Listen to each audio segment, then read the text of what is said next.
విజయసాయిరెడ్డి కళింగిరి శాంతిని కూతురులా భావించారట. ఈ గొప్ప విషయాన్ని తెలియజేస్తూ ఈ రోజు విజయసాయిరెడ్డి ఒక ట్వీట్ చేశాడు. సాధారణంగా విజయసాయిరెడ్డి ఎప్పుడైనా ట్వీట్ చేశాడంటే దాని నిండా కడుపులో తిప్పే స్థాయిలో బూతులు, ఆరోపణలు ఉంటాయి. ఇప్పుడు కళింగిరి శాంతి వ్యవహారంలో పీకల దాకా కూరుకుపోయి ఉన్న విజయసాయిరెడ్డి ట్వీట్లు డిఫెన్స్ మోడ్ లో మారిపోయాయి. పరనిందతో నిండి ఉండే ఆయన ట్వీట్లు ఇప్పుడు ఆత్మస్థుతిలోకి షిఫ్ట్ అయిపోయాయి. ఈ రోజు విజయసాయిరెడ్డి హృదయాలను కదిలించే విధంగా ట్వీట్ చేశాడు. అందులో మ్యాటర్ ఏంటంటే, అవాస్తవాలు ప్రచారం చేస్తున్న కొన్ని టీవీ ఛానళ్లు, వాటి ముసుగులో చెలామణి అవుతున్న కొన్ని శక్తులకు సంజాయిషి ఇవ్వాల్సిన అవసరం లేదు. ప్రజా ప్రతినిధిగా ప్రజలకు వివరణ ఇవ్వాల్సిన అవసరం ఉంది.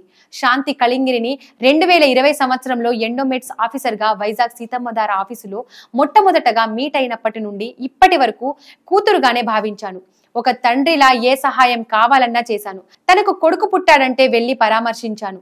మా తాడేపల్లి ఇంటికి తీసుకొస్తే ఆశీర్వదించాను. ఏ పరాయి మహిళతోనూ అనైతిక అక్రమ సంబంధాలు లేవు. నేను నమ్మిన దేవదేవులు శ్రీ శ్రీ వెంకటేశ్వర స్వామి సన్నిధిలో కూడా చెప్తాను ఇది. ఈ ట్వీట్ మీద అసలు మ్యాటర్లోకి వెళ్లే ముందు విజయసాయిరెడ్డికి ఒక చిన్న సలహా. నీ తొక్కలో ఇష్యూలన్నిటినీ వెంకటేశ్వర స్వామిని లాగకు.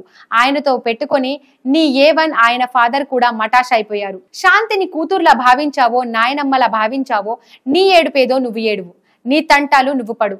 ఓవర్ బిల్డప్ ఇవ్వడానికి స్వామివారి పేరు ఉపయోగించావంటే నీకు మామూలుగా ఇత్తడైపోదు. Be careful. ఇక అసలు మ్యాటర్ లోకి వస్తే, విజయసాయిరెడ్డికి శాంతి అక్రమ సంబంధం ఉందని గాని, ఆమెకి పుట్టిన కొడుకుకు తండ్రి విజయసాయిరెడ్డి అని గాని మీడియా వాళ్ళు ఎవరూ అనడం లేదు.